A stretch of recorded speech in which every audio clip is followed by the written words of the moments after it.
नमस्कार दोस्तों, मैं Piyush Patel profit from it की ओर से आप सबका आज के इस इकोनॉमी रिलेटेड टॉपिक में स्वागत करता हूं।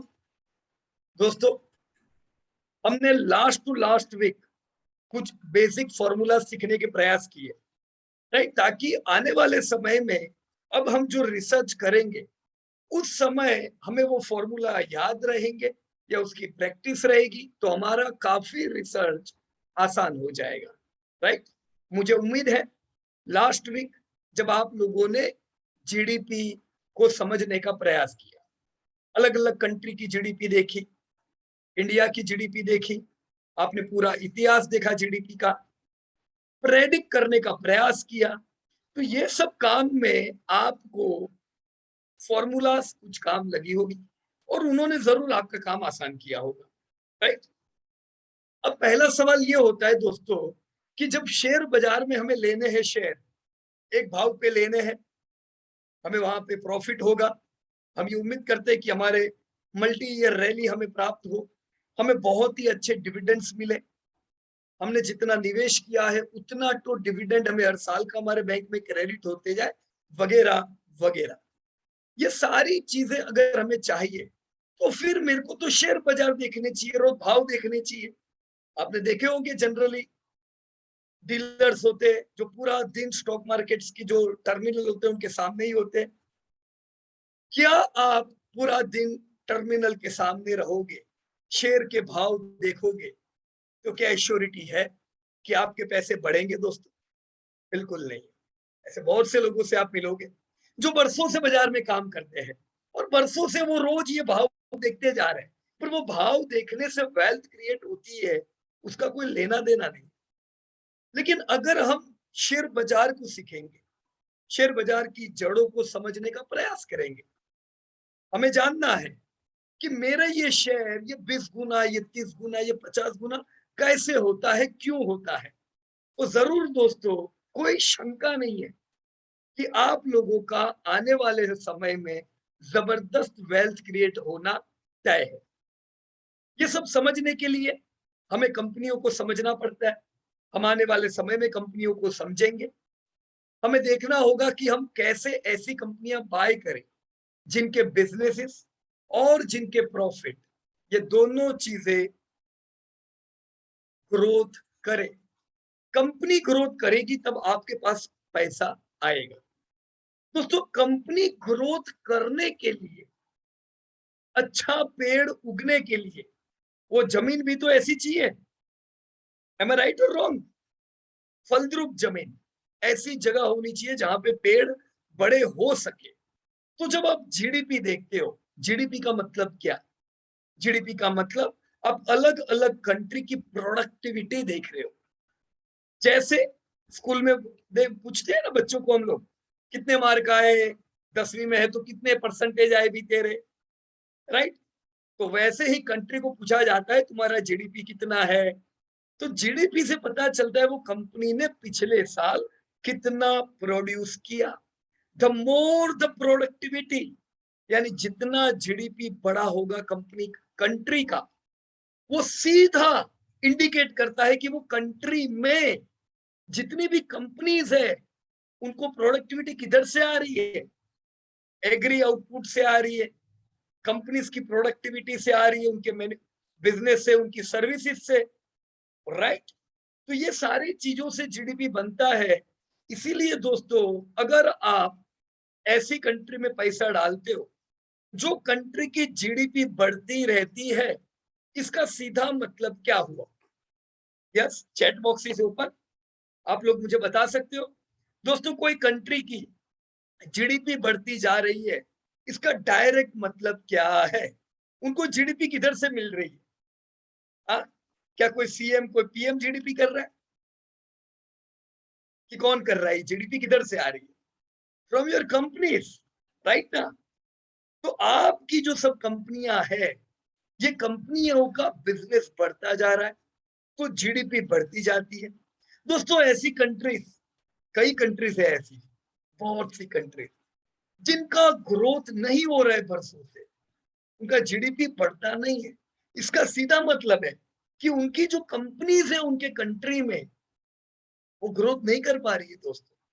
अगर वो ग्रोथ नहीं कर पा रही है तो आप उसमें निवेशक हो, आपका अर्निंग कैसे बढ़ेगा? कोई कोई रास्ता ही नहीं है दोस्तों।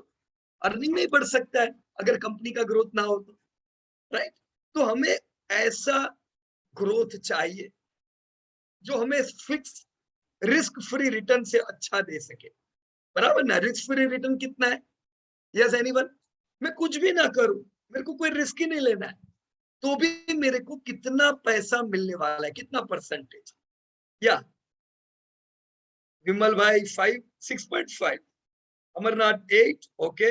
या देखो, रिस्क फ्री रिटर्न यानी फिक्स सिक्योरिटीज के, एफडी के, बराबर ना, जो भी 6% के आसपास चल रहा है, तो मेरे को तो उतना मिलने ही वाला है, मैं क्यों टेंशन लूं? मैं क्यों कोई और जगह पे निवेश करूं? मेरे को जो 6% मिलने वाला है, अब महंगाई एवरेज 4% से बढ़ेगी, बराबर कि नहीं? अभी तो बहुत 8% से बढ़ रही है, पर ये 8% टिकता नहीं है। एवरेज क्या रहेगी? 4% बराबर है।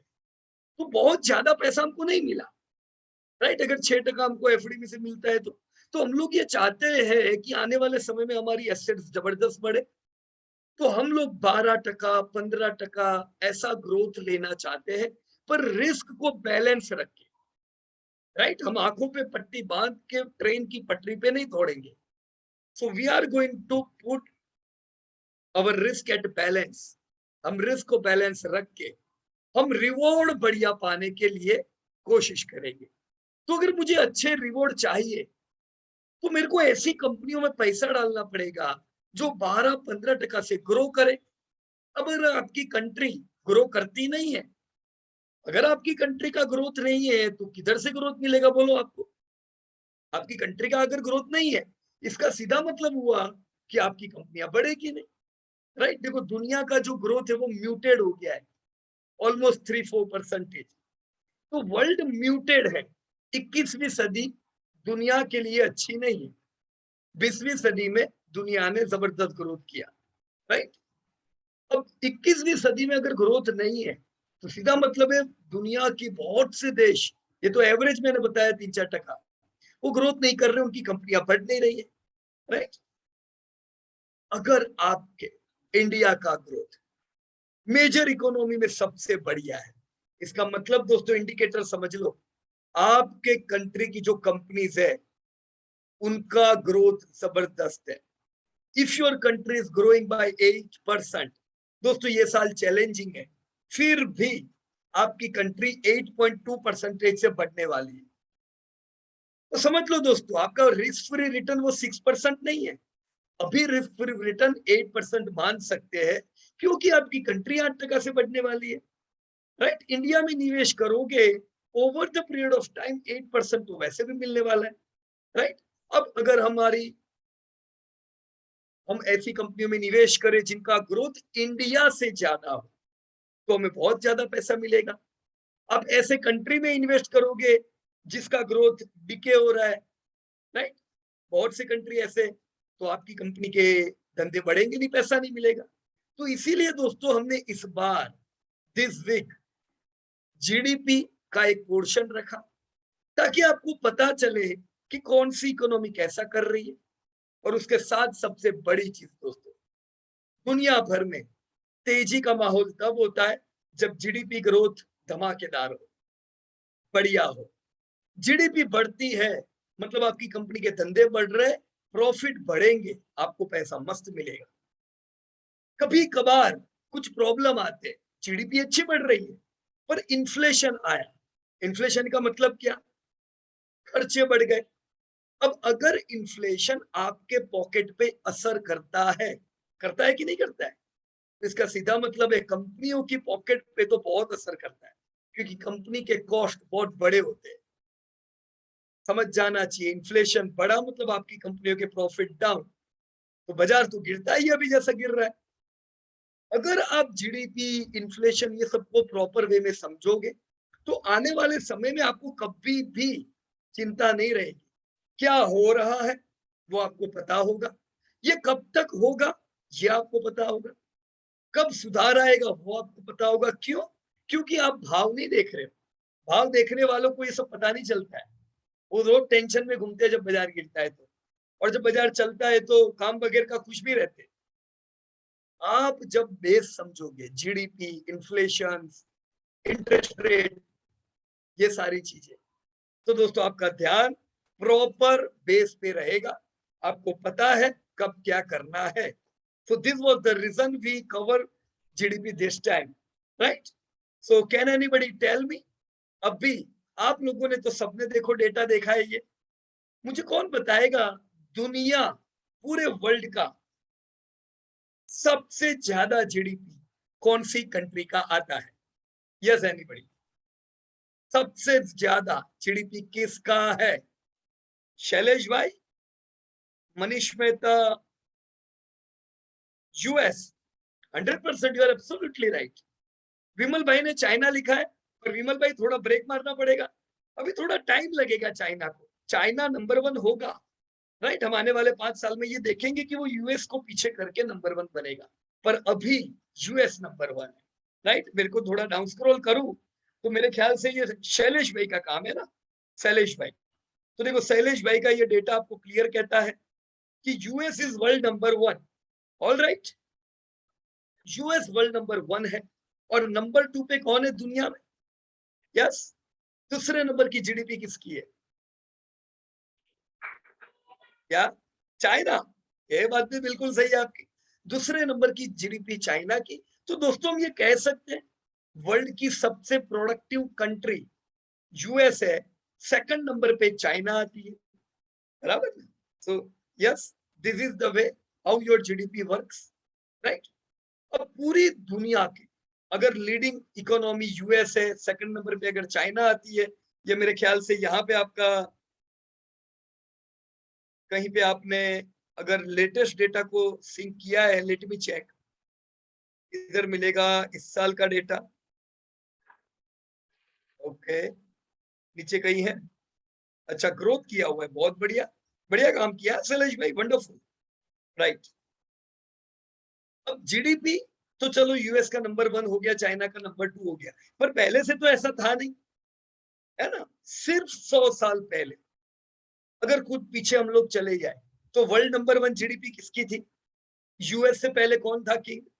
हमने ये भी बात की थी, मकरन जी, यूके। क्या ग्रेट, सही बात है सर आपकी, यूके। तो एक छोटा कंट्री और वर्ल्ड का लीडर बन गया था, और ज्यादा लंबे समय के लिए नहीं रहा था, ये एक लिमिटेड पीरियड के लिए था, कम समय के लिए यूके रहा, राइट? क्योंकि इसने दुनिया पे राज किया था, और दुनिया छोड़ो, इसने ऐसी कंट्री पे राज किया था जो दुनिया की सबसे पैसे वाली थी, और वो इंडिया, राइट? तो फिर इनका तो नंबर 1 होना तय था। तो कुछ समय यूके रहा, फिर यूके को यूएस ने ओवरटेक करके भी तो यूएस नंबर 1 है, राइट? China, India, right? इन सब कंट्री के पॉपुलेशन बहुत ज्यादा है, इकोनॉमी किसकी बड़ी होती है इस पे एक एक इंडिकेटर काम करता है जिसे पॉपुलेशन कहते हैं, राइट? देखो ये नॉर्मल वे में लॉजिकली देखा जाता है कि जहां पे पॉपुलेशन ज्यादा, वो कंट्री की प्रोबेबिलिटी होती है कि उसकी प्रोडक्टिविटी ज्यादा, उसका टर्नओवर ज्यादा, राइट? और देखो इतिहास है, हजारों साल तक, हजारों साल तक इंडिया वर्ल्ड नंबर 1 था प्रोडक्टिविटी में। अगर इंडिया और चाइना ये दो कंट्री की पॉपुलेशन को मिलाए तो दुनिया की 50% पॉपुलेशन तो ये दो कंट्री में रहती थी, राइट? और जीडीपी दुनिया की 60% से ज्यादा ये दो कंट्री से आती थी। लेकिन फिर क्या हुआ? दूसरे कुछ कारण आ गए, हम गुलाम हो गए, तो कोई और कंट्री बढ़ी, फिर कुछ कंट्री ने मैन्युफैक्चरिंग किया, कुछ कंट्रीज ने इंडस्ट्रियल रिवॉल्यूशन का फायदा उठाया, हमने देखा कुछ कंट्रीज आगे आने लगी। तो पॉपुलेशन एक इंडिकेटर है कि यस पॉपुलेशन है, अगर ये प्रोडक्टिव रहेगा पॉपुलेशन, हमें खाली पॉपुलेशन नहीं बोलना चाहिए, क्या लिखना चाहिए बाजू में? यस, क्या लिखूं मैं? लिखूं productive. So if your population is productive, पर हेड प्रोड्यूस करते अच्छा, तो आपका जीडीपी बढ़िया रहेगा। इंडिया गुलामी में, चाइना प्रॉब्लम में, जापान का प्रॉब्लम, यूके का प्रॉब्लम, तो इंडिया चाइना दोनों का जीडीपी एकदम कम आ गया। फिर जिन्होंने प्रोडक्टिविटी की बढ़िया हो गए, लेकिन धीमे धीमे कांटे कैसे सेट होते पता है, वापस पॉपुलेशन। देखो दुनिया का सबसे बड़ा पॉपुलेशन तो इंडिया चाइना था, फिर किसका नंबर लगता है फिर पॉपुलेशन में? ऐसे ही ये सब कंट्री का नंबर लग रहा है, यूएस, जापान, राइट। ये लोग भले हमारे जितना नहीं, बहुत कम पॉपुलेशन है, पर दुनिया में दूसरी कंट्री के मुकाबले यस इनके नंबर लगते हैं। तो जब पहला दूसरा इकोनॉमी फेल हुआ, तब कुछ और कंट्री खड़ी हुई, उन्होंने बढ़िया प्रोड्यूस किया और उनका जीडीपी बढ़िया हुआ। अब आप लोगों ने यहाँ पे देखो पूरा इतिहास देखा, राइट। यहाँ पे शैलेश भाई ने काम किया हुआ है, let me check, Kunjal madam ने वर्क किया है, Alpesh Patel, Baburaj ji, so that's great, wonderful. मुझे उम्मीद है कि अब आप लोगों ने जब डेटा देखा तो आपने समझा कि 20वीं सदी में ग्रोथ बहुत अच्छा था। मैं राइट और wrong? Let me check here. यहाँ पे 20वीं सदी में आपने 1970 से 2000 का डेटा लिया हुआ है, तो ये वर्ल्ड है, राइट। पहली line, if I am not wrong, this is world. So world का ग्रोथ कितना था? 8.5%। तो आप सोचो, अभी इंडिया का ग्रोथ 8% होता है, तो इंडिया को नंबर 1 बोलते हैं कि सबसे बढ़िया ग्रोथ करने वाली कंट्री इंडिया, सिर्फ 8% पे। पर एक जमाने में तो दुनिया 8% ग्रोथ करती थी 20वीं सदी में, राइट। तो ये टाइम पे अगर दुनिया का ग्रोथ 8% था, और अभी दुनिया का ग्रोथ कैसा है दोस्तों, मुझे बताओ। ये डेटा इन्होंने, आपने मेरे ख्याल से पिछले 10 साल का लिया हुआ है। During last 10 years, as I am able to see, world growth is only कितना है? 4%। अच्छा ग्रोथ है क्या? बुरा ग्रोथ है। तो कुछ ना कुछ प्रॉब्लम चल रहे हैं और वर्ल्ड का ग्रोथ अच्छा नहीं है। चलो 10 साल छोड़ो, पिछले 5 साल का ग्रोथ कितना है दुनिया का? So here is your 5 years growth. कितना है दोस्तों? यहाँ से मैं प्री कोविड हटा देता हूँ, है ना, राइट। अच्छा अच्छा, समझ गया। 2019 यानी प्री कोविड लेवल तक लिया हुआ है ना हमने, गॉट इट। तो खाली 2%, यार 2% ग्रोथ अगर दुनिया का है, सोचो इन्फ्लेशन 3-4% रहता है, तो मतलब दुनिया की इनकम जितनी तेजी से बढ़ रही है, उसकी तेजी से उनसे खर्चे बढ़ रहे हैं। So they all are not growing, alright. और अभी रिसेंटली अगर हम देखें तो दुनिया का हाल और बुरा हो गया है वॉर की वजह से, राइट।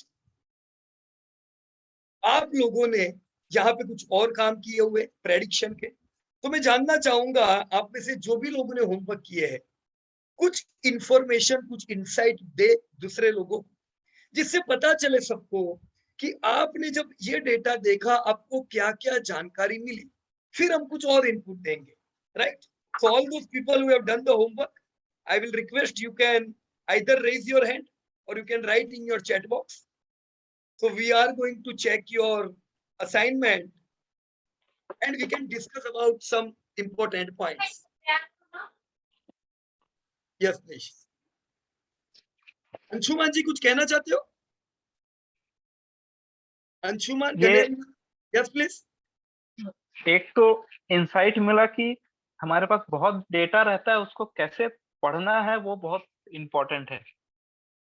डेटा सबके पास अवेलेबल है, राइट, पर कौन उस डेटा को किस तरह से इंटरप्रेट करता है वो बहुत इम्पोर्टेंट है। बिल्कुल सही बात है आप। तो जब काम करने लगते हैं तो सेम डेटा को 5 बार 6 बार देखेंगे तो हर बार कुछ ना कुछ नया मिलता है। या सही बात है, इंफॉर्मेशन का युग है अंशुमान जी, है ना। ये दुनिया तो अभी देखो इंफॉर्मेशन की है, पर इंफॉर्मेशन से कुछ नहीं होता है, बराबर, नॉलेज से होता है। सेम डेटा सबके पास होगा तो भी सबके इंसाइट हो सकता है अलग, राइट ना। यस। तो आपको इसमें से कौन से कुछ इंपॉर्टेंट पॉइंट लगे जो काम लग सकते हैं हमें आने वाले समय में, कुछ उस पर आप प्रकाश डाल सकते हो? वो जो रेट ऑफ ग्रोथ चेंज हो रहा है, मतलब हम जैसे जो पीरियड लेते हैं पहले 50 इयर्स का लिए, उस 50 इयर्स को अगर एवरेज आउट करें तो वो 7% दिखता है, बट उसको अगर 50 को हम 2 पार्ट में डिवाइड करते हैं, 25 20 और 30 40, तो initial rate is less, but last 10-15 साल 20 साल में रेट हैज इंक्रीज्ड। तो सिर्फ एवरेज देखें तो हमको करेक्ट इंफॉर्मेशन नहीं मिलती है। अगर उसको हम लास्ट के 15-20 साल से कंपेयर करें तो वो जो रेट मिल रहा है वो आगे प्रेडिक्शन में ज्यादा हेल्प करेगा। बराबर है, बराबर, सही बात है आपकी। देखो, पॉलिसीज ऐसी होनी चाहिए जो ग्रोथ को ट्रिगर करे, रहा ना। जैसे हमने पहले ही बात की कि चाइना और इंडिया ये दोनों बिल्कुल अंडर परफॉर्म हो गए थे बीच में, राइट। पर 1980 में चाइना ने पॉलिसीज बनाई, मैन्युफैक्चरिंग पे फोकस किया, और देखो 1980 पे उन्होंने काम किया, उनको 2000 के बाद रिजल्ट मिलने चालू हो गए। 1990 से इनफैक्ट उन्होंने रिजल्ट लेने चालू किए, और वो बिल्कुल इंडिया जितना उनका जीडीपी था, ऐसे भी कुछ समय थे जब इंडिया से कम जीडीपी था, पर देखो आज इंडिया से 5 गुनी बड़ी इकोनॉमी हो गई। तो पॉलिसीज की कंसिस्टेंट रहे और आज बड़ी इकोनॉमी। हमने जो स्टेप है वो 1991 में लिए, राइट।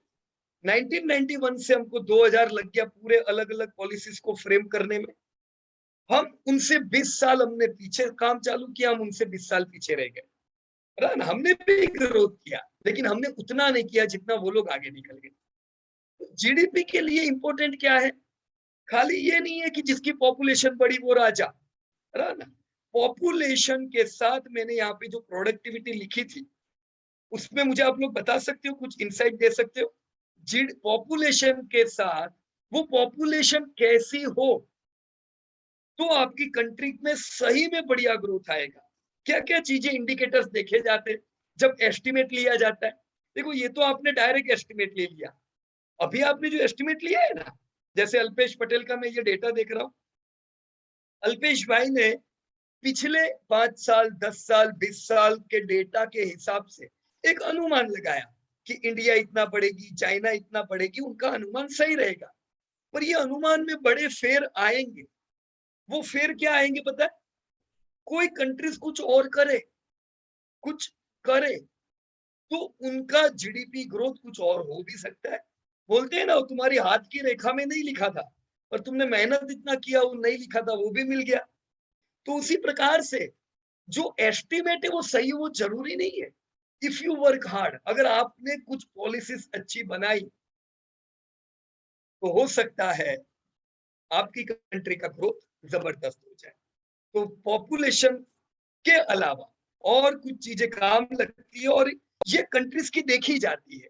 मेरे को एक दो चीजें आप बता सकते हो क्या क्या चीजें देखी जाती है? अगर ये चीज बढ़ी ना तो वर्ल्ड बैंक, आईएमएफ, ये लोग आपके एस्टिमेट को बढ़ा देते, राइट। वो लोग कहते हैं कि नहीं, इतना ग्रोथ नहीं, अब हम ज्यादा ग्रोथ की उम्मीद करेंगे। देखो, वॉर आया तो उन्होंने घटा दिया ना एस्टिमेट कि वॉर आया है, चलो ये कंट्री इस बार आपको पता है यूक्रेन करीबन 50% डीग्रोथ करेगी, मतलब यूक्रेन की इकोनॉमी आधी हो जाएगी। यूक्रेन से जो झगड़ रहा है, रशिया की इकोनॉमी करीबन 10 से 15% डाउन हो जाएगी। तो वो क्यों? कुछ हुआ तो उनको डाउनग्रेड होना पड़ा। तो ऐसे क्या आपकी कंट्री में होता है तो आपको अपग्रेडेशन भी मिल सकता है। Yes, anyone, you can use your chat box. क्या क्या चीजें? विमल भाई ने लिखा है यंग। Okay, young. कितने लोग मानते हैं कि अगर आपकी इकोनॉमी यंग है तो हम उम्मीद कर सकते हैं कि आप ज्यादा ग्रोथ करोगे? Yes, how many people agree with doctor Vimal? Okay, या इट मैटर्स डेफिनेटली। देखो, यंग ये बहुत बड़ा इंडिकेटर है विमल भाई। पिछले इतने सालों में देखो, हमने देखा जापान का धमाकेदार ग्रोथ हुआ। अरे उसका ग्रोथ धमाकेदार यानी कैसा? चाइना को डर लगता था जापान से, चाइना को डर लगता था जापान से। जापान इतना छोटा, चाइना इतना बड़ा। जापान जो जमाने में यंगेस्ट इकोनॉमी था, हाईली एग्रेसिव थे ये लोग, और ये लोग ऑलमोस्ट वर्ल्ड नंबर 1 की तरह बढ़ रहे थे, राइट। कुछ और गलत काम हुए नहीं तो इनका ग्रोथ बहुत ही अच्छा रहता, पर ये यंग थे। दुनिया गवाह है, आप लोगों ने जब भी डेटा डाउनलोड किया था आपने देखा होगा डेमोग्राफिक डिविडेंड लिखा हुआ था।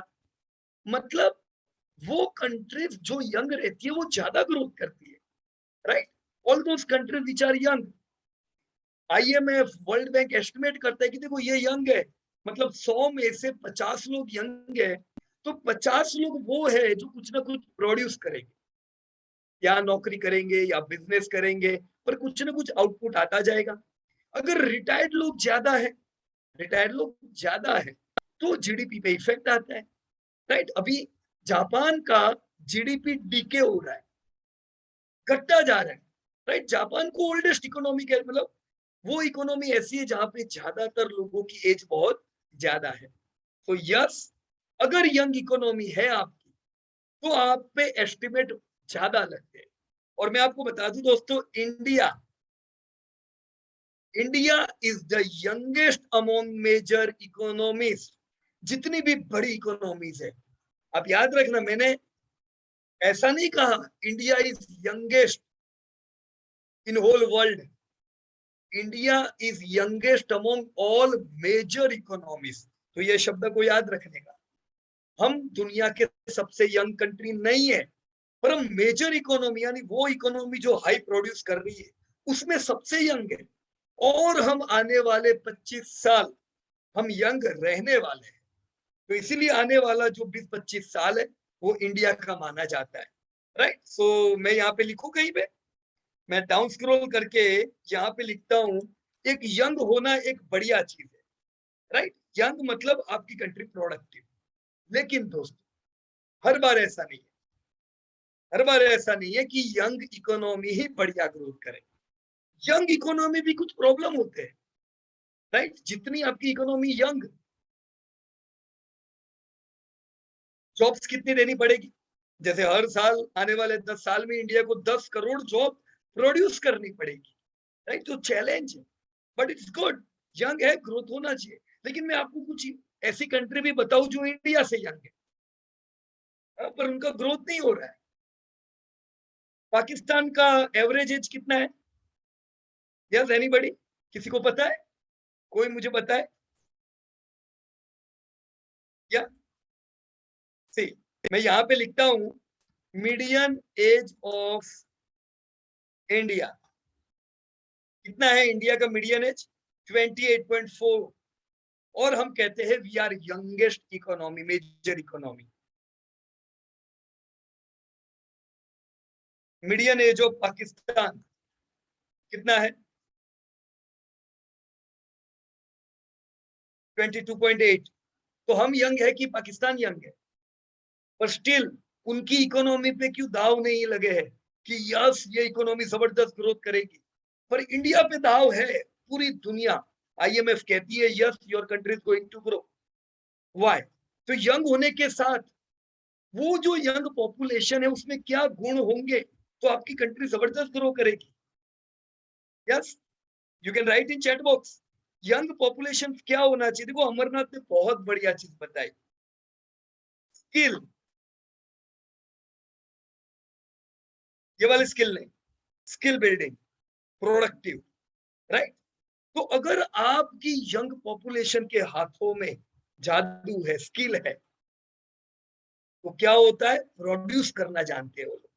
तो आपने सुना होगा आपकी कंट्री जो है वो स्किल बिल्डिंग पे बहुत काम कर रही है ना? आपकी कंट्री क्यों स्किल बिल्डिंग पे इन्वेस्टमेंट कर रही है? आपने जो भी बजट देखे उसमें स्किल बिल्डिंग में हम ये करेंगे, क्योंकि उनको पता है इंडिया यंग है, पर ये यंग पॉपुलेशन की अगर स्किल्स को हमने बिल्ड नहीं किया तो फिर वे प्रोड्यूस नहीं कर पाएंगे, बराबर की नहीं? देखो, स्किल्ड और एजुकेशन, स्किल के साथ अमरनाथ और क्या लिखना चाहिए? एजुकेशन लिखना चाहिए ना, सर राइट? देखो, एजुकेशन, या लिटरेसी रेट नहीं देखते हम लोग कंट्री का, है ना? तो ये देखा जाता है कि इंडिया का लिटरेसी रेट कितना है, हर बार ये अपडेट होता है कि इंडिया का लिटरेसी रेट इतना हो गया। तो स्किल बिल्डिंग, एजुकेशन, ये दोनों चीज पे अगर हमारा फोकस है तो ये यंग पॉपुलेशन प्रोड्यूस करेगी। नहीं तो ऐसे बहुत से कंट्रीज है जो यंग है पर वो कुछ नहीं कर पा रहे, राइट? समीर भाई ने बिल्कुल सही लिखा, चाइना इज 38.4 ईयर्स, और 30-40 ईयर्स बैक वो लोग हमारे जैसे काफी यंग थे, उन्होंने अच्छा ग्रोथ किया, but now China is not as young as India. तो ये इंडिया का टाइम है, राइट? मैं आपको और एक चीज बताओ ग्रोथ के बारे में, आप लोगों ने तो इधर ग्रोथ एस्टिमेट किया हुआ है, जस्ट अ मिनट, क्या लिखा? Atmanirbhar Bharat and skill India program starter support, बिल्कुल सही बात है अमरनाथ आपकी, राइट। देखो यहाँ पे आप लोगों ने जो एस्टिमेट लिए है ना, इसमें जस्ट अ मिनट मेरे को देख लेने दो। अल्पेश भाई का जो डेटा है, एक मिनट, अल्पेश भाई आप हो online? Let me check. Alpesh Patel अगर आप ऑनलाइन हो, यू कैन अनम्यूट योरसेल्फ।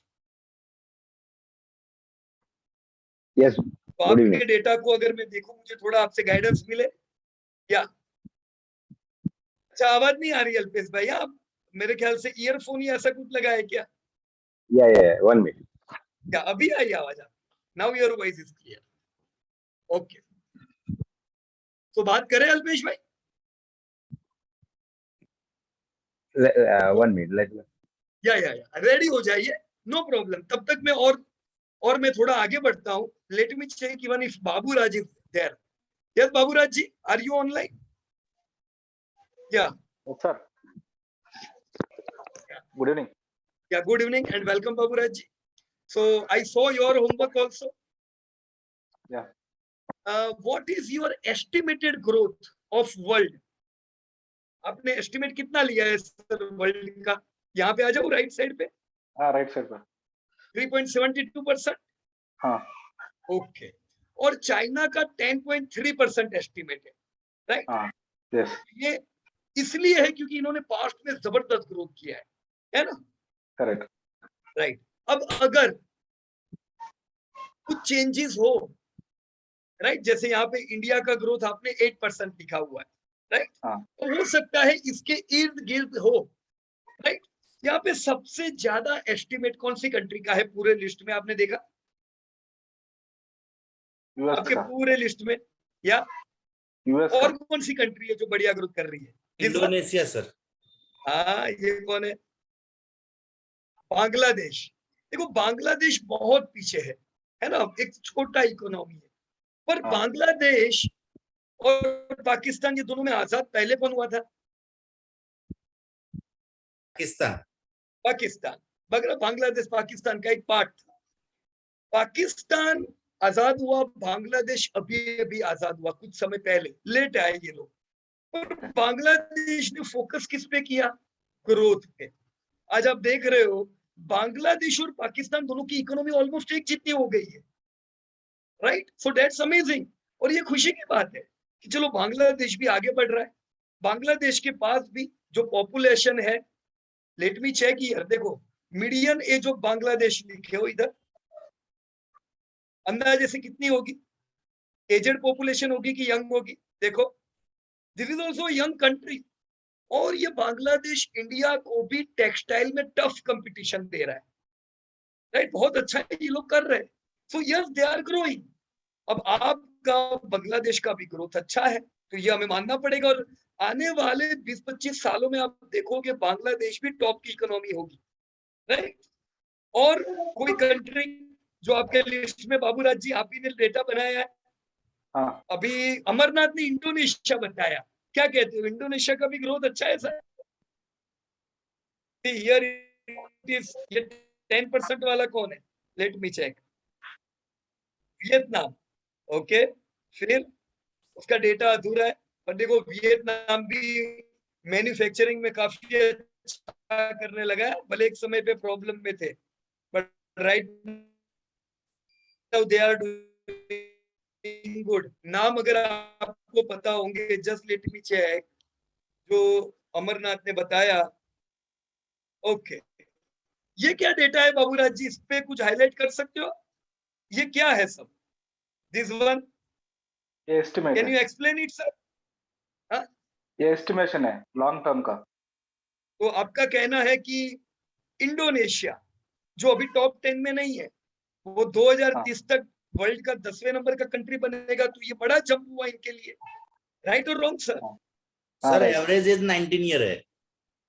कितना है एवरेज एज? 19 ईयर। एकदम यंग है, राइट? और इंडोनेशिया में हमारी गोदरेज कंज्यूमर, हमारी बजाज बजाज ऑटो, ऑटो, ये सब कंपनियां, इंडोनेशिया, बांग्लादेश, जो कंट्री ग्रो करती है ना, उधर ध्यान है हमारी इंडियन कंपनी के। तो ये खाली आपको नहीं पता है, कि खाली बाबूराज जी के लिस्ट में नहीं है कि इंडोनेशिया ग्रोथ करेगा। ये किसके लिस्ट में पता है? वो सब बड़े बड़े निवेशकों को पता है कि आने वाले 10-15 सालों में कौन सा कंट्री बढ़ने वाला है। बिजनेसमैन को पता है, वो जगह पे पैसा डालेंगे, ग्रो करेंगे जहां पे ग्रोथ मिलेगा। Here I can see India. आपका कहना है बाबूराज जी कि हाँ। इंडिया अभी 6ठे नंबर की इकोनॉमी है, राइट? वो- Right now, as per your data of 2019, we are at 6. We do not have right now data of 2020, right, sir? Correct. But as per 2020, India is at 5th number, Okay. right? Yeah. Next 2 to 3 months, the data will be updated at World Bank site. तो हम लोग देखेंगे India 5वें number पे आ गया। पर आपका कहना है ये 7 सालों में India would be at number 3. We would be overtaking Japan and Germany, right, sir? Correct. तो ये बड़ी इकोनॉमी को हम कैसे पीछे कर सकते हैं, सर? अभी जापान का जीडीपी कितना है, सर? यहाँ पे आपने लिखा है ना, just let me check. Okay, here is Japan, और जापान के ऊपर आपने इंडिया लिखा है। Okay, so let me make bold ताकि मुझे थोड़ा ध्यान रहे। India, Japan and Germany. Okay, so India का GDP 2.7 trillion. Let me tell you, in 2020 we have cross 3 trillion. तो इंडिया के लिए ताली होनी चाहिए, ताली हो जाए सबके लिए। बढ़िया, आप सबने जबरदस्त काम किया। और देखो, हम 3 ट्रिलियन पार हो चुके हैं। लेकिन ये अभी न्यूज में नहीं आएगा, क्योंकि न्यूज वाले को आपको खुश करने में बहुत इंटरेस्ट नहीं होता है, आपको टेंशन में डालने में उनको इंटरेस्ट है। बुरे समाचार तुरंत आ जाएंगे, ये अभी नहीं आएगा। पर आप तैयार रहो, हेडलाइन आने वाली है, इंडिया हैव क्रॉस 3 ट्रिलियन। तब मेरे को याद कीजिएगा। अब Japan is 5 trillion economy and Germany is 3.9 trillion economy. तो ये दोनों को हम कैसे पार कर सकते हैं? ये तो बहुत बड़ा डिफरेंस है। But see, your estimate says कि Japan is degrowing. Japan का ग्रोथ खाली आधे टके से होगा। Am I right Baburaj ji? हाँ जी। ओनली 0.4%। और उतना आ रहा है। जर्मनी, क्या Germany will grow by only 1.4%।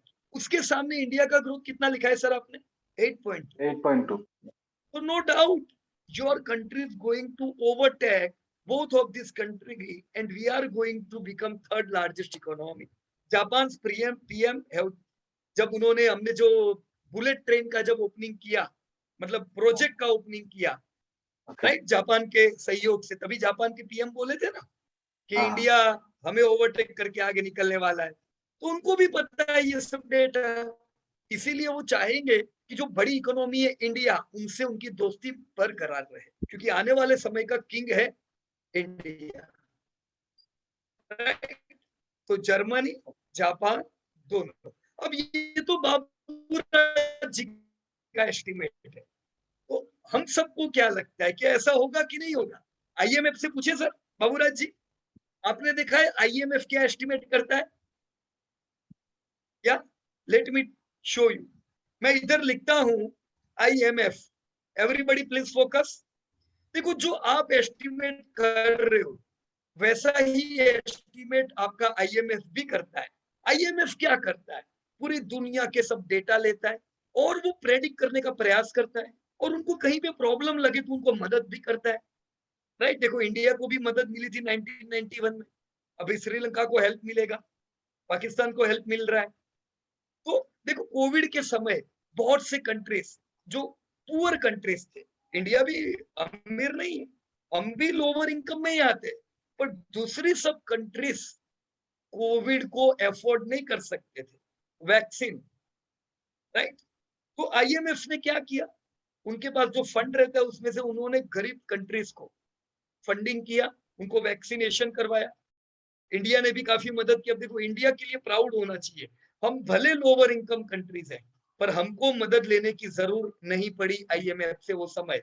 We produced our own vaccine and हमने पूरा इंडिया में फ्री में बांटा है और दुनिया भर में भी हमने हेल्प किया है।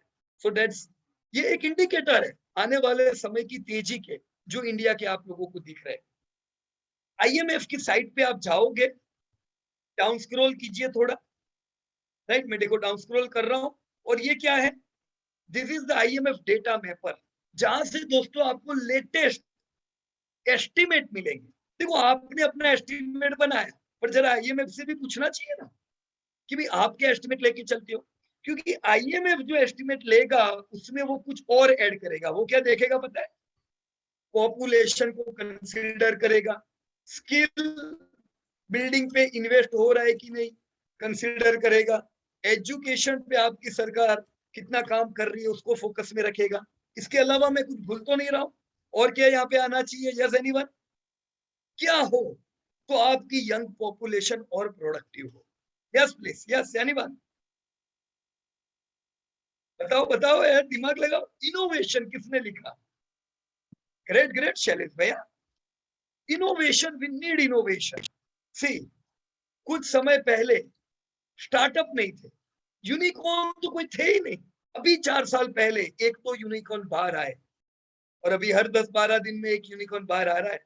हमने सेंचुरी यूनिकॉर्न की पूरी कर दी, हम दुनिया की तीसरी सबसे बड़ी स्टार्टअप की इकोनॉमी बन गए हैं। और अभी ठहरो, अभी आपको और बहुत सी चीजें देखनी है। ये तो भारत की शुरुआत है। Yes, innovation, research and development पे भी इन्वेस्टमेंट होना चाहिए, आपकी कंट्री सुरक्षित रहे। वो बरसों पहले की जो अर्थशास्त्री थे चाणक्य, राइट, दुनिया के सबसे पहले, इनफैक्ट ये जिसने इकोनॉमिक्स लिखी है, सबसे पहली किताब जिसने अकॉर्डिंग लिखा, उन लोगों ने भी कहा है कि हमने बेस तो चाणक्य के अर्थशास्त्र से लिया है। तो he was great, no doubt. अब उन्होंने भी कहा है कि जो कंट्री अपना ये प्रॉपर नहीं कर पाए, वो कितना भी आगे बढ़े कुछ काम का नहीं है, क्योंकि दूसरे कोई आएंगे आपके देश को बर्बाद करके जाएंगे। तो आपका डिफेंस कैसा होना चाहिए? एकदम स्ट्रॉन्ग। आपने देखा पिछले कुछ सालों में इंडिया डिफेंस में क्या कर रही है? Huge investment. हम GDP, डिफेंस पे जो खर्चना होता है, इन्वेस्टमेंट और डिफेंस टू GDP, दोस्तों हम चाइना से भी ज्यादा करने लगे हैं। That's amazing. हो सकता है कोई सोचे ये बेकार में खर्चा है, बेकार में नहीं है। ये वो चीज है जो हमें एकदम कमजोर कर सकती है। तो ये तो चाहिए ही चाहिए। If your country is investing in defence, yes, you will get good rating. If your country, और क्या लिखूं बोलो मैं यहाँ पे? क्यों IMF क्या देखेगा? मैं यहाँ लिखता हूं, मुझे कहना कि ये चाहिए कि नहीं चाहिए। यस, क्या लिखा मैंने?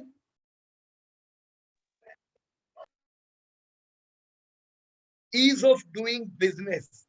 दोस्तों हम ईज ऑफ डूइंग बिजनेस में 150वें नंबर पे आते थे यार। गिनी चुनी 200 मुश्किल से कंट्री है, अब उसमें से हमारा आखिरी के नंबर में आता है। इसका मतलब ये कि आप में से जो भी लोग बिजनेस कर रहे हो, आप महान काम कर रहे हो, क्योंकि ये आसान नहीं है इंडिया में। लेकिन हमने पिछले कुछ सालों में देखा, ईज ऑफ डूइंग बिजनेस में हम बहुत बढ़िया ग्रोथ कर रहे हैं। और हमारा गोल है इंडिया का कि हम टॉप 20 कंट्रीज में आए। सो दैट्स ग्रेट। अगर ये होता है तो आपकी कंपनीज जो है इंडिया की, वो और बड़ी बनेगी कि नहीं बनेगी? राइट, तो ये एक इंडिकेटर हुआ। इसी प्रकार के कई इंडिकेटर होते हैं दोस्तों। एक हेल्थ इंडिकेटर हुआ कि नहीं? Yes anyone? किसी को प्रॉब्लम है अगर मैं यहाँ पे हेल्थ लिखूं तो? कि नहीं नहीं नहीं, बीमार कंट्री हुआ तो भी आगे बढ़ेगा? क्या कहते हो आप लोग? Is this a valid indicator? If your country is investing on health. आपने अभी देखा कि ये प्रयास किया गया कि बहुत सी इंडिया की पॉपुलेशन को एक हेल्थ के दायरे में रखा जाए, उनको फ्री मुफ्त इलाज मिले, उसके लिए कुछ योजनाएं आई। राइट, तो ये सब क्या है? इंफ्रा स्पेंडिंग, कंट्री की स्पेंडिंग इंफ्रा पे होनी चाहिए। राइट, अगर ये सब चीज होती है तो यस आपका कंट्री ग्रो करता है। अब देखने दो IMF क्या कहता है। मैंने अभी आप लोगों को बताया, आप साइट पे गए IMF की, ये आपने IMF डेटा मैपर देखा, और यहाँ पे ये जो दिख रहा है दोस्तों आपको, here this one, world economic outlook पे क्लिक करो। राइट, इस पे जब आप क्लिक करोगे, इसको थोड़ा, वर्ल्ड इकोनॉमिक आउटलुक, ये क्वार्टरली अपडेट होता है। तो अभी ये अप्रैल का आउटलुक दिया हुआ है, राइट। जब युद्ध की जब शुरुआत हुई थी, इसको मैं और डाउन स्क्रॉल कर रहा हूं। अभी ये मुझे पूछ रहे तुमको क्या चाहिए, तुमको जीडीपी पर कैपिटा देखना है, तुमको इन्फ्लेशन देखना है, मेरे को अभी क्या देखना है पता है, पॉपुलेशन नहीं देखना है। देखो अनएम्प्लॉयमेंट रेट, ये आपको इंपॉर्टेंट डेटा दे रहे हैं, मेरे को देखना है रियल जीडीपी ग्रोथ। तो मैंने क्लिक किया और देखो ये पूरी दुनिया का, ये 2022 ये जो साल है ना, जिसका डेटा आपके पास नहीं है क्या? आपने तो 2019 तक के डेटा डाले, पर देखो यहाँ पे 2022 का एस्टिमेट आ गया। यस एनीबॉडी, कोई मुझे कह सकता है इंडिया का एस्टिमेट कितना होगा 2022 का एज पर IMF? और जस्ट आसपास की फिगर कोई भी, मैं नहीं कहता आप मेरे को परफेक्ट बताओ, पर इंडिया से क्या उम्मीद होगी? 9%. 9%. अभी अभी क्या बताया RBI ने भी यही कहा, 8 to 9%, राइट। देखो टू बी एग्जैक्ट, मैं यहाँ पे नीचे जाता हूँ और इंडिया देखता हूँ। Let me go to I India, कितना ग्रोथ लिखा हुआ है? Yes anybody? 8.2. 8.2. So that's great growth. अब देखो आप लोगों को दोस्तों इस साल का तो एस्टिमेट मिल गया ना, तो आपको क्या करना चाहिए पता है? देखो मैंने आपको, जब आप लोगों ने ये होमवर्क किया ना, यहाँ पे आपने एस्टिमेट रखे, पर अभी 2020 के एस्टिमेट IMF ने तो बोल दिया इतना इतना ग्रोथ होगा, तो आप अपने एस्टिमेट को सुधार सकते हो, राइट। तो this is the way you can be proper in your estimate. India, दूसरा आपको देखना चाहिए जो कंट्री आपके आगे है, जर्मनी, चाइना, जापान। यहाँ पे जापान का ग्रोथ कितना दिया गया है इस साल का, देखो दोस्तों, what is the estimated growth of Japan? 2.4। Germany का कितना है जो आपसे आगे है?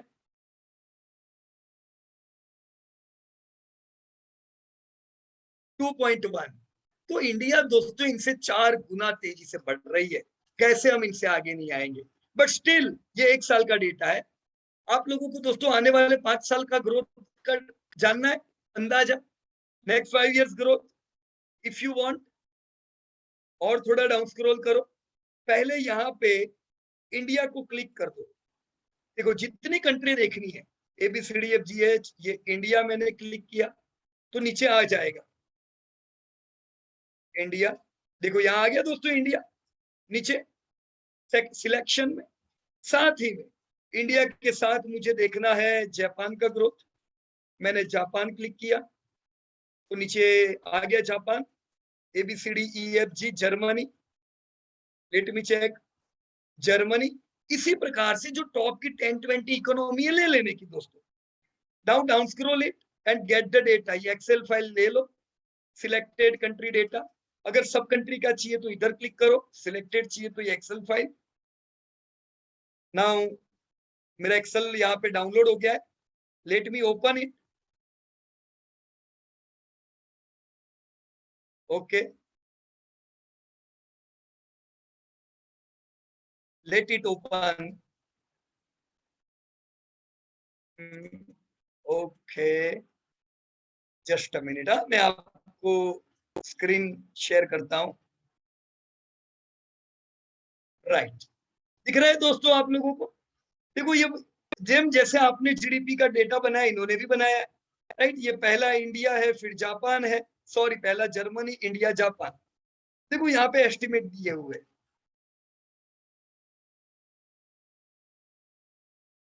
2027 तक के दोस्तों, आपको 2027 तक के तो देखो एस्टिमेशन आ गया, राइट। ये एस्टिमेट 2027 तक के क्या कहते हैं? Germany, India and Japan. क्यों ना इंडिया ओवरटेक करे इनको? 100% हम करेंगे। मैं चाहूंगा दोस्तों आप थोड़ा समय निकाल के चाइना का भी ग्रोथ देखो यहाँ पे, ताकि आपको क्लियर आइडिया आ जाए कि असल में चाइना से हम क्यों चाइना को इस बार ओवरटेक करने वाले हैं, right, in the terms of GDP growth, right. तो मैं इसको वापस बंद कर देता हूँ। अच्छा, समीर भाई का कुछ क्वेरी है लगता है? यस समीर भाई कहिए। सर वो स्क्रीन चला गया था। ये शीट कहाँ से ली आपने? आईएमएफ की वेबसाइट से ही डाउनलोड की है ना? यस यस, IMF की वेबसाइट से। कैसे किया सर, एक बार बता दो। अच्छा, एक मिनट। वैसे इसका रिकॉर्डिंग भी आ जाएगा तो आपको उसमें से मिल जाएगा। मैंने क्या किया यहाँ पे देखो, जो कंट्री मेरे को चाहिए थे ना वो कंट्री क्लिक किए वो समझ गया। IMF की वेबसाइट पे, तो नीचे सिलेक्शन में आ गया। Right, Right. मेरे को जैसे चाइना भी चाहिए था, मैंने यहाँ पे चाइना भी क्लिक कर दिया, तो ये सब कंट्री नीचे आ गए। जी जी। मैं यहाँ पे एडवांस इकोनॉमिक्स को हटा देता हूँ और इमर्जिंग को हटा देता हूँ। राइट, मेरे को खाली ये 3-4 कंट्रीज चाहिए। Then click to excel file. अब ये क्लिक, मेरी एक्सेल फाइल यहाँ पे क्लिक करने से डाउनलोड हो गई, बराबर है। जी, मैं इसको ओपन करूंगा मेरी एक्सेल फाइल को, तो क्या हो जाएगा, समझ गया। मेरे सामने डेटा पूरा रेडी होके आ जाएगा। जी तो जस्ट अ मिनट, मैं ये पुराना डेटा मेरा बंद करके आपके साथ शेयर करता हूँ।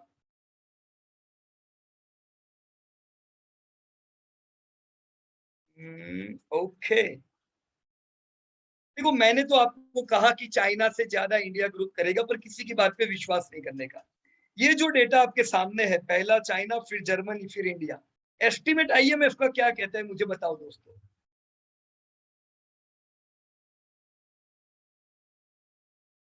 चाइना, जर्मनी, इंडिया, ये है चाइना आने वाले समय का ग्रोथ, और ये है इंडिया। किस पे दाव बड़ा खेलने वाले हैं? तो इंडिया का ग्रोथ ज्यादा होगा कि चाइना का? ऑब्वियसली दोस्तों, क्योंकि इंडिया दुनिया की सबसे बड़ी लोकशाही है। यहाँ पे जैसा अभी अलीबाबा के साथ हुआ, वैसा जो चाइना में हो वैसा इंडिया में उम्मीद नहीं करते हम लोग, बराबर है। तो ट्रस्ट ज्यादा है इंडिया पे दूसरी कंट्रीज से। तो मैं इसको अभी यहाँ पे बंद कर देता हूँ। And now again I am going to share where we were. मैं वापस से आप ही के डेटा पे आ जाता हूँ। अब दोस्तों देखो, आपको 2027 तक के तो डेटा मिल गए, मिले कि नहीं? अब आपके तो 3 ही साल बाकी रहे। अब आप कर सकते हो कि नहीं, देखो और प्रॉपर आएंगे डेटा, राइट और रॉन्ग। अब आपको परफेक्टली आप जो बनाओगे वही होगा। दोस्तों जनरली मैं देखता हूँ लोग दूसरों के डेटा देखते हैं, कहीं पे आया बोलेंगे इंडिया ग्रोथ करेगा तो खुश हो जाते हैं। ये डेटा दोस्तों मैं पिछले 10 साल से मैनेज कर रहा हूँ। ये जैसे अभी आप लोगों ने डेटा बनाया, मैं तब से ये डेटा बना रहा हूँ जब से इंडिया टॉप 10 में नहीं था। मैं अंदर ही अंदर खुश होता था, wow my country is going to come in top 10। लोगों को बोलो तो कोई विश्वास नहीं करता था। देखो टॉप 10 छोड़ो, हम टॉप 5 आ गए, और ऐसे ही हम टॉप 3 आएंगे। अखबार को जो बोलना है बोलने दो, क्योंकि उनको आपको एक्साइट रखना है। हमें फैक्ट चाहिए, और ये फैक्ट आपके डेटा से मिलेगा।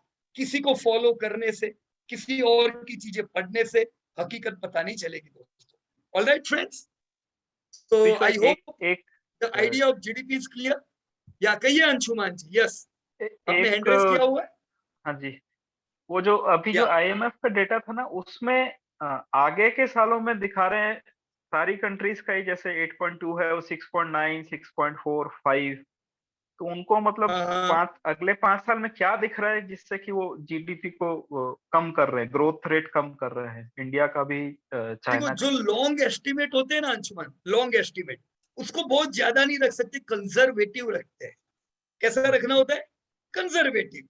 आपने जो अनुमान किया है उससे ज्यादा आएगा, दैट्स गुड, पर आप अनुमान से कम आओगे वो अच्छा नहीं रहता है।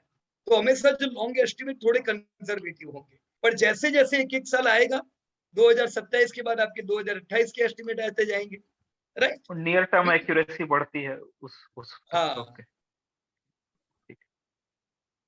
आप भी जो एस्टिमेट करो ना, थोड़ा कम रखने का हमेशा, बराबर ना। तो क्या है, आपका तीर एकदम परफेक्ट लगेगा। कुछ प्रॉब्लम आ गया, देखो अभी वॉर आ गया, तो किसने सोचा था ये वॉर आएगी? तो ऐसे कुछ ना कुछ प्रॉब्लम आने ही वाले है।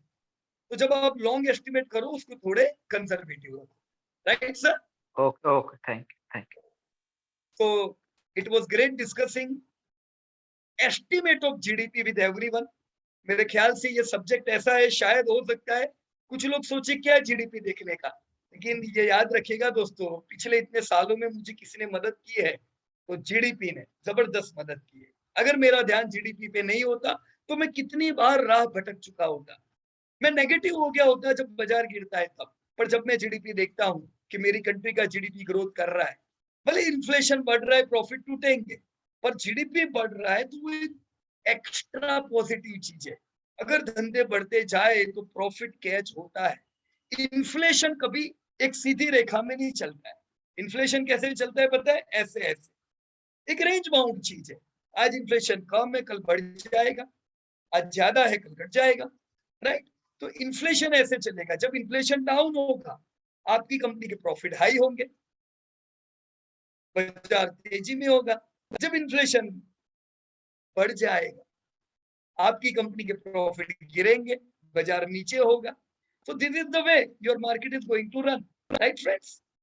तो मेरे को अभी उम्मीद है कि आप लोगों ने एस्टिमेट लिए हैं, सारे लोगों ने, राइट? और यहाँ पे आपने 50 कंट्री लिए, ग्रेट, बहुत बढ़िया, वंडरफुल। ये नाइजीरिया जो आपने 32वें नंबर पे बताया, let me check, Nigeria is 32 number, और अभी नाइजीरिया का क्या है? 28 नंबर। ओके, देखो नाइजीरिया जो है ना, median age of Nigeria, you will be amazed, कितना है? How much? 18 years.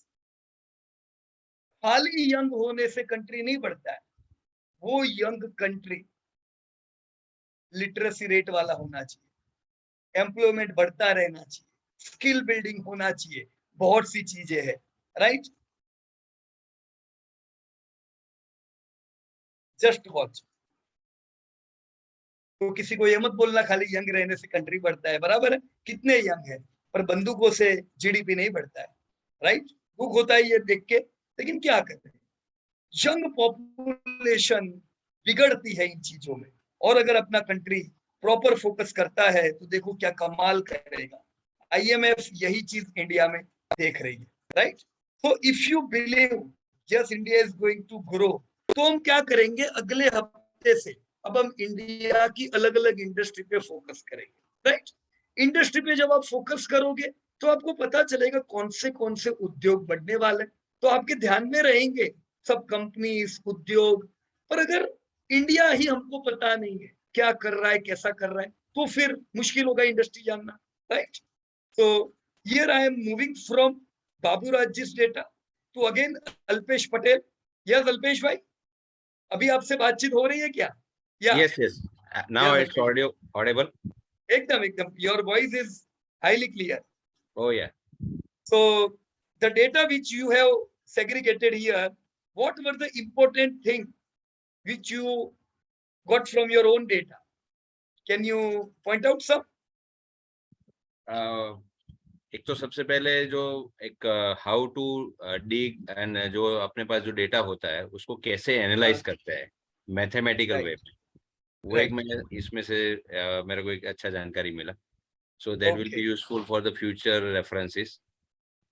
Second thing कि हमको आज सपोज हम इन्वेस्टमेंट के या जो वेल्थ क्रिएशन के बारे में हम जो जानना सीखना चाहते हैं, सो अभी से प्रोएक्टिवली हम लोग भी इसमें थोड़ा अपना इनपुट्स, यानी हमारा माइंड जो है वो फिनोमिनन में हम डालना चालू कर सकते हैं कि अभी जस्ट अपना कोर्स सितंबर अक्टूबर तक खत्म होगा, तब तक अभी जो मार्केट का जो ट्रेंड है उसको हम इसको कोरिलेट करेंगे, एनालाइज करेंगे, एक एनालिसिस पावर इससे बढ़ता है। So this are the key factors personally मैं इसमें से थोड़ा समझा। राइट। तो जब अब कंट्रियों पे इतनी सारी कंट्रीज आपने साथ में देखी, तो अब आने वाले समय में जब इंडिया कोई और कंट्री से रिलेशन बना रहा होगा, तब आपको ट्रिगर होगा कि इंडिया क्यों इसके साथ रिलेशन बना रहा है। यस यस, पॉलिटिकली ग्रोथ अपने जैसे दूसरे कंट्री में बढ़ने वाला है, तो अपने को पता रहे कि और कहाँ पे ग्रोथ है, इंडिया किधर किधर फोकस करने वाला है, राइट सर? Exactly exactly. अभी मैंने एक बात बताई थी कि जैसे जापान यंग इकोनॉमी नहीं है, जस्ट यहाँ पे मैं अगर जापान कर दूं, जापान एक बड़ी इकोनॉमी है, बढ़िया उन लोगों ने पिछले 20वीं सदी में काम किया है, पर जापान की मीडियन एज कितनी है? 48.4, राइट? तो ज्यादातर लोग रिटायर्ड है, राइट? तो प्रोडक्टिविटी वहां की उतनी बढ़िया नहीं है, पर अगर वहां पे बड़ी उम्र के लोग ज्यादा है तो ये भी एक अपॉर्चुनिटी है कुछ इंडस्ट्री के लिए। बता सकते हो कौन सी इंडस्ट्री के लिए? कौन सी इंडस्ट्री बड़ी एज वालों को फोकस करती है? Health care. Health care of अरे हॉस्पिटल। क्या बात है, 100% sir, you are absolutely right. तो इसीलिए आप देखो इंडिया की जो भी फार्मा की कंपनीज है, उनकी डायरी में किसका नाम लिखा होता है पता है? जापान में धंधा करना है। आप लुपिन देखो, सन फार्मा देखो, ये लोग यूरोपियन कंट्री फोकस करते हैं, जापान को फोकस करते। क्यों? उनको पता है मार्केट कौन सा है बड़ा। इंडिया बड़ा मार्केट नहीं है, पॉपुलेशन है पर यंग है, और दूसरा वो पॉपुलेशन के पास इतना पैसा भी नहीं है। अब जापान को फोकस करेंगे, जापान की भी बड़ी पॉपुलेशन है, वर्ल्ड के मुकाबले, इंडिया के मुकाबले नहीं, पर वो भी टॉप पॉपुलेटेड कंट्री में आते हैं। पॉपुलेशन है और पैसे वाली है तो लोग खर्चा कर पाएंगे। दूसरा, वो एजेड है तो उनको जरूरत पड़ेगी। तो इंडस्ट्री भी इसी प्रकार से बाइफरकेट की जाती है, बराबर। तो ये सब चीज समझ के रखने का, ताकि आने वाले समय में आप भी अपनी इंडस्ट्री को समझ पाओ जब आप इन्वेस्ट करते हो। बराबर है सर? राइट। तो thank you very much Alpesh भाई। And let me check Shailesh भाई ने क्या किया है। मेरे ख्याल से शैलेश भाई ने जो ये डेटा शैलेश भाई का ही है। एंड यह आपने बढ़िया किया यहाँ पे, ग्रोथ वाला, ग्रोथ का भी चार्ट। यस शैलेश भाई, you can unmute yourself. Let me check, Shailesh भाई इज इन द मीटिंग।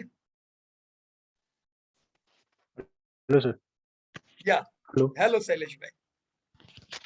तो क्या इंसाइट मिले सर जब आपने ये डेटा को स्टडी किया?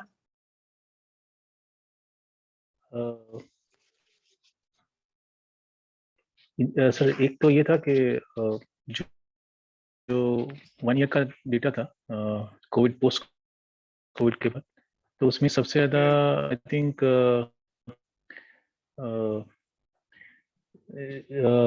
जो ऐसे देखा जाए तो 7% के हिसाब से माइनस इंडिया में गया था, लेकिन फिर Right. भी लाइक जो एस्टिमेट आ रहा है वो काफ़ी बढ़िया आ रहा है with Right. Respect to India. Right. तो इट मीन्स के प्रोस्पेक्टिव्स काफ़ी अच्छा है, इवन दो हमारा काफ़ी डिजनरेशन हुआ इसमें। Right. सही बात है सर। आपको ध्यान होगा शैलेश भाई कि हमने अर्ली लॉकडाउन अनाउंस किया था, याद है इंडिया में? जी सर। पर जी। पूरी दुनिया ने लॉकडाउन नहीं जाहिर किया था, पर इंडिया ने अर्ली लॉकडाउन किया। वो कुछ थाली बजाने वाला कुछ रखा था, तो उस समय क्रिटिसिज्म हुआ था इंडिया का कि क्या सब फैक्ट्री बंद करके सबको घर पे बिठा दिया है, राइट। और उसने जी। हमारे जीडीपी को बहुत तोड़ा था। हम पहले क्वार्टर में -25% हुए थे, 24.4%, मतलब बहुत हाईली जी। अफेक्टेड थे। पर देखो जी। हमने सही समय पे लॉकडाउन किया तो हम उठ खड़े भी सबसे पहले हुए। इंडिया ही वो कंट्री है जिसने वी रिकवरी की, मतलब हम प्री कोविड लेवल से ऊपर है अभी। मैंने आपको बताया ना अभी कि हम 3 जी। जी। ट्रिलियन पार कर दिया। लेकिन बहुत जी। सी ऐसी डेवलप्ड इकोनॉमी है, डेवलपिंग इकोनॉमी है, जो अभी भी प्री कोविड लेवल के नीचे है, जी। राइट। तो हमने जी। कॉम्प्रोमाइज किया 2020 में जीडीपी से कि कोई बात नहीं, जीडीपी गिरे तो गिरे पर लॉकडाउन जरूरी है। पर देखो हमने उसका फायदा भी देखा, बराबर है सर? जी। जी। जी। या तो ग्रेट, आपने बहुत अच्छा काम किया है। आपका सिटी कौन सा है, कौन से स्टेट से हो सर आप? सर ऐसे मेरे तो ध्यान नहीं है। मैं बॉर्न एंड ब्रॉट अप सूरत से हूँ, पर मैं अभी 4 साल से गोवा में जॉब कर रहा हूँ। अच्छा, ओके, गोवा से हो, राइट राइट, बराबर है। तो गोवा भी एक टूरिज्म की जगह है सर, है ना, ट्रैवल की। जी। तो कोविड जी। में गोवा में भी इफेक्ट काफी आया होगा क्योंकि ट्रैवलिंग बंद था, राइट। बिल्कुल बिल्कुल बिल्कुल सर। तो इकोनॉमिकल एक इफेक्ट आई, जो भी स्टेट ऐसे थे जहां पे ट्रैवलिंग ज्यादा था, पर अभी वापस से ये सब निकल गया, लोग घूमने लगे, वापस इकोनॉमी बढ़िया। तो ये सब चीज जी। अगर हम समझते हैं ना जीडीपी रिलेटेड, तो दूसरे दूसरे जो हमारे पहलू होते हैं वो स्ट्रांग हो जाते हैं, राइट सर? जी सर। तो आई होप आपको जहां से क्लियर आइडिया हुई है जीडीपी की, और आने वाले समय में जब कभी प्रॉब्लम आएंगे स्टॉक मार्केट के तो आप समझोगे।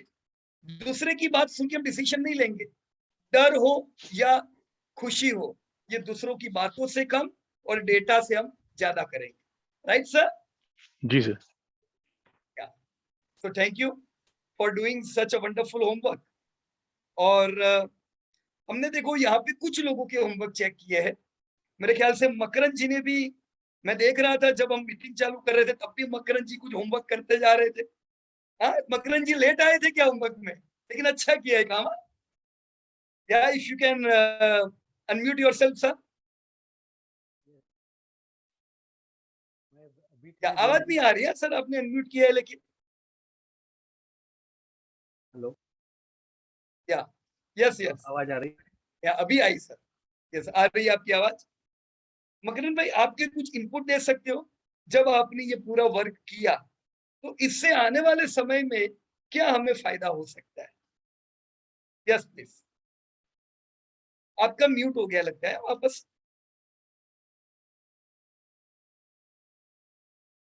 ओके, आपका म्यूट है, हम आवाज नहीं सुन पा रहे आपकी। Right, hello, yes yes yes please. Actually ये एक्सेल शीट पे ये डेटा कलेक्ट करके उसका एनालिसिस करना, ये मतलब एक मेरे लिए तो एकदम नया चीज़ था। मतलब एक्सेल तो मैं यूज़ करता हूँ, लेकिन अच्छा, ये मतलब इतना लार्ज अमाउंट ऑफ डेटा को ओके, एनालाइज करके उससे कुछ रिजल्ट या एस्टिमेट करना, ये मतलब I was not knowing this type of right, features. और ओके, इसके लिए मुझे मतलब it is very good now. मतलब ये एक बेसिस तैयार हो गया है फॉर और बराबर है। फर्दर स्टडी राइट, के लिए, सब मुझे लगता राइट। अभी तो आपका बेसिक तैयार हो गया मकरन जी, अभी है। क्या बराबर। करने का, जैसे जैसे नए डेटा आएंगे ना हाँ, जस्ट इसी वी में हैव ऐड टू करते रहने के। Collect the data and analyse, take it further. या डेटा आपका खुद का है, अगर कोई प्रॉब्लम होगा तो भी आपको ही पता चल जाएगा। बराबर अगर बराबर। किसी और की टिप लेंगे तो उनको ही पूछना पड़ेगा, सर अभी क्या करें, बराबर ना? सही। तो ये आपका डेटा है और ये मेरी इस बात पे विश्वास रखिए कि बहुत काम लगने वाला है आने वाले टाइम में। नहीं, सही राइट, बात है, सही है। आप, ये पहली बार है, अब जैसे धीमे धीमे महीने और साल बीतेंगे आपका ये डेटा और बहुत ही बढ़िया हो जाएगा। ये डेटाबेस की सुंदरता बढ़ेगी और इसकी इफेक्टिवनेस बढ़ेगी। Right sir? Right. So thank you very much, and it was amazing discussing the basic concept of GDP with each and everyone. अब हमें बाजार पे ध्यान देना है ना, बेसिक बहुत हो गया। अब अगले हफ्ते हम लोग क्या करेंगे? क्या है हमारा टारगेट? इंडिया में अगर हम लोग मानते हैं कि आज इंडिया की जीडीपी, देखो ऑफिशियल 3 ट्रिलियन नहीं है पर मैं बोलता हूँ 3 ट्रिलियन, क्योंकि अभी आ जाएगा 2 महीने में कि इंडिया 3.2 ट्रिलियन पहुंच गया है।